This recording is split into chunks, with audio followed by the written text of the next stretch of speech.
আসসালামু আলাইকুম everyone. Bangladeshi blogger মিলির একটি নতুন পর্বে আপনাদের সবাইকে স্বাগতম জানাই। সবাই কেমন আছেন? আশা করছি খুব ভালো আছেন এবং সুস্থ আছেন। আলহামদুলিল্লাহ, আল্লাহর অশেষ রহমতে আমরাও ভালো আছি। দেশ এবং দেশের বাহির থেকে যে যেখান থেকে আমার এই ভিডিওটি দেখছেন সবাইকে জানাই অসংখ্য ধন্যবাদ। আর আজকে পবিত্র জুম্মার দিন, তো আপনাদের সবাইকে জানাই জুম্মা মোবারক। সকাল থেকে ভিডিওটি স্টার্ট করেছি। আর সকালে আমি দুধ গরম করে নিয়েছি। ছেলে কর্নফ্লেক্স খাবে, তো এই যে চকো ফ্লেক্সগুলো তাকে দিয়ে দিয়েছি। আর সাথে দিলাম একটু ফ্রুটস, এখানে কলা দিয়েছি, আর দিয়েছি সবুজ রঙের আপেল আর একটু চেরি। আর এখন আমি তো দুধটা ঠান্ডা করে নিয়েছিলাম, সেটা দিয়ে দিচ্ছি। এই ব্রেকফাস্ট আমার ছেলের ভীষণ প্রিয়, খুব মজা করে খায়। এই ব্রেকফাস্ট হলে তার আনন্দের কোনো সীমা থাকে না। হ্যাঁ, তো যাই হোক, আজকে এরকম ফাঁকিবাজি নাস্তাই করে নিয়েছি সবাই। আর এই তো ছেলে কিন্তু এখন খেয়ে নিচ্ছে, মানে আমার বাবা, যাকে আমি মন ভরে বাবা ডাকি, দেখে অনেক তৃপ্তি পাই। আলহামদুলিল্লাহ, আল্লাহ পাকের কাছে কোটি কোটি শুকরিয়া। তো এই তো ছেলেটা খেয়ে নিচ্ছে। আর আমার যেসব বোনেরা মাতৃত্বের স্বাদ অনুভব করতে পারেননি, আল্লাহ পাক সন্তানের সুখ দান করেননি, আমি অন্তর থেকে দোয়া করি তাদের জন্য, আল্লাহ পাক যেন তাদেরকে মাতৃত্বের স্বাদ অনুভব করতে দেন। আমি সত্যি মন থেকে দোয়া করি আমার প্রিয় লাইজি আপুর জন্য। লাইজি আপু অনেক কষ্ট পান, ওনার বিয়ের অনেক বছর হয়ে গেছে কিন্তু উনি এখনও মা হতে পারেননি। তো আমি ওনার ভিডিওতে যখন এই কথাগুলো শুনি আমার সত্যি ভীষণ খারাপ লাগে। তো লাইজু আপু, আমি তোমার জন্য মন থেকে দোয়া করি, সবসময় দোয়া করি আল্লাহ পাক যেন তোমাকে মাতৃত্বের সুখ দান করেন, আমিন। তো আপনাদের কাছেও দোয়া চাইছি লাইজু আপুর জন্য, সবাই কিন্তু লাইজু আপুর জন্য দোয়া করবেন। তো যাই হোক, এখানে আমি তো রান্না করে নিচ্ছি দুপুরের জন্য। আজকে আমি মাংস রান্না করছি, যেহেতু শুক্রবার একটু মাংস খেতে সবাই চায় আর কি। তো মাংসটা রান্না করে নিচ্ছি। আর এই যে নতুন আলু দিয়েছি, মাংসটা আসলে অনেকক্ষণ কষিয়ে নিয়েছি, নিয়ে তারপরে আমি আলুটাও দিয়ে দিয়েছি। আর এদিকে আমি আরেকটা মশলা কষিয়ে নিচ্ছি। আজকে এই যে পালং শাক রান্না করব। তো আলুগুলো কেটে নিয়েছি একটু ছোট ছোট করে, আর পালং শাকটাও কেটে ধুয়ে পরিষ্কার করে নিয়েছি। আর এই তো এখানে কিন্তু এখন আমি একসাথে দিয়ে দিলাম পালং শাক এবং আলু, এইভাবে করে আমি এখন রান্না করে নিব। তো আমরা আসলে মুসলিম, আমাদের যেমন ইবাদত করা ফরজ, তেমনি আমাদের হালাল উপার্জন করাও কিন্তু ফরজ। আমরা সবাই ইবাদতে মশগুল হয়ে থাকি, কিন্তু হালাল উপার্জনের বিষয়ে আমরা কিন্তু একটু উদাসীন। তো আল্লাহ পাকের শাস্তি থেকে বাঁচার জন্য মুমিন ব্যক্তির জন্য হালাল রুজি বা মানে হালাল জীবিকা গ্রহণ করা এবং হারাম উপার্জন থেকে বিরত থাকা খুবই প্রয়োজন। তো এই বিষয়ে আসলে সবাই আমরা জানি, কিন্তু সবাই আমরা বেশ উদাসীন। পৃথিবীতে যা কিছু বৈধ ও পবিত্র খাদ্যবস্তু আছে তা থেকেই আল্লাহ পাক আমাদেরকে গ্রহণ করতে বলেছেন আহার, এবং শয়তানের পদাঙ্ক থেকে দূরে থাকতে বলেছেন।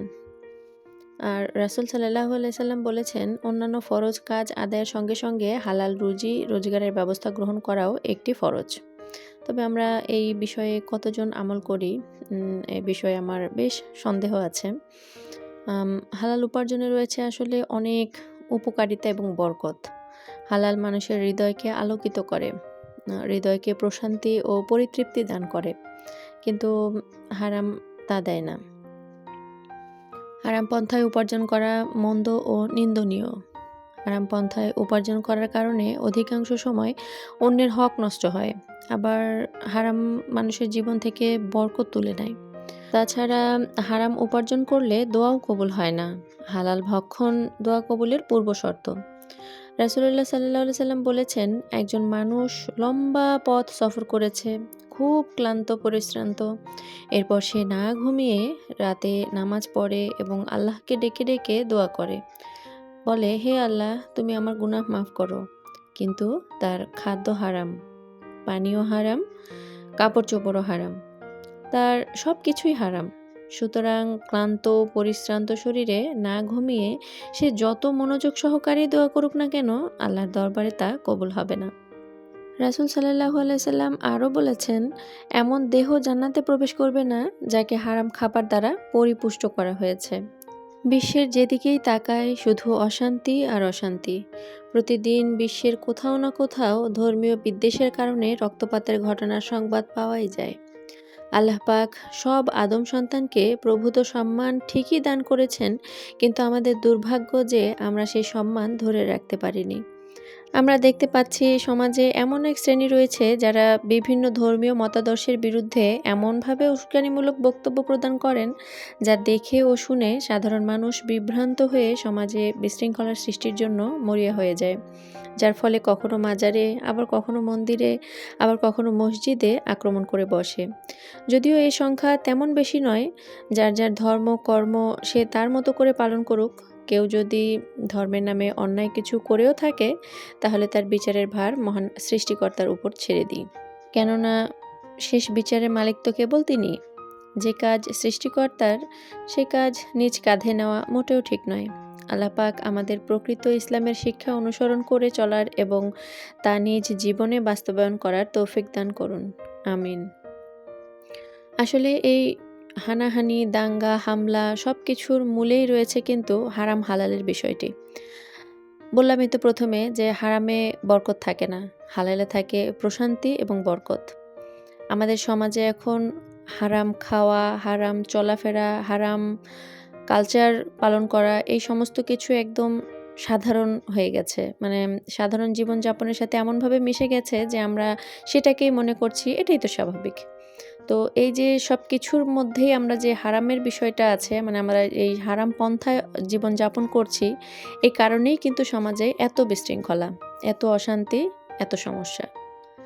তো আল্লাহ পাক আমাদেরকে এই হারাম থেকে বেরিয়ে আসার তৌফিক দান করুন এবং হালাল পন্থায় জীবিকা উপার্জন করার এবং জীবিকা গ্রহণ করার, সমস্ত কিছু হালালভাবে চিন্তা করার এবং জীবন পরিচালনা করার তৌফিক দান করুন, আমিন। আল্লাহ পাকের কাছে এই দোয়াই করছি। কাউকে উদ্দেশ্যপ্রণোদিতভাবে কষ্ট দেওয়ার বা আঘাত দেওয়ার উদ্দেশ্যে আমি এই কথাগুলো বলিনি।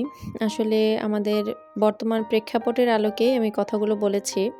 তো আশা করছি কেউ আঘাত পাননি আমার কথায়। আর আপনাদের সাথে কথা বলতে বলতে আমি কিন্তু রান্না শেষ করে নিয়েছি। প্রথমে ওই তো মাংস আর শাক রান্না করেছি। রান্না করে তারপরে কিন্তু আমি ভাতটা উঠিয়ে দিয়ে গোসল করে নামাজ আদায় করে নিয়েছি। তার মধ্যে কিন্তু ভাতটাও হয়ে গেছে। এরপরে তো সবাই মিলে একসাথে খেয়ে নিচ্ছি। আলহামদুলিল্লাহ, আজকে জুম্মার দিন সঠিকভাবে ইবাদত করতে পেরেছি এবং আল্লাহ পাকের কাছে কোটি কোটি শুকরিয়া। আল্লাহ পাক যাই খাইয়েছেন, হালাল খাইয়েছেন।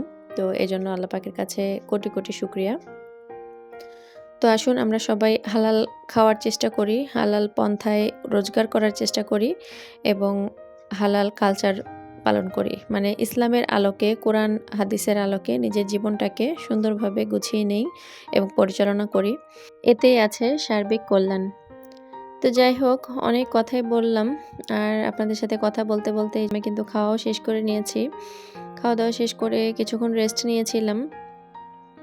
আর এখন তো শীতের দিন, এতই বেলা ছোট হয়ে গেছে, কখন যে সন্ধ্যা হয়ে যায় বোঝাই যায় না।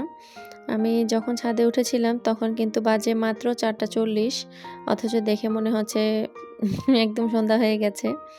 আসলে 4:40 আর ওদিকে মাগরিবের আজান দিবে 5:17। তো বেশি সময় নেই, মাগরিবের ওয়াক্ত হয়ে গেছে। তো যার কারণে এই অবস্থা।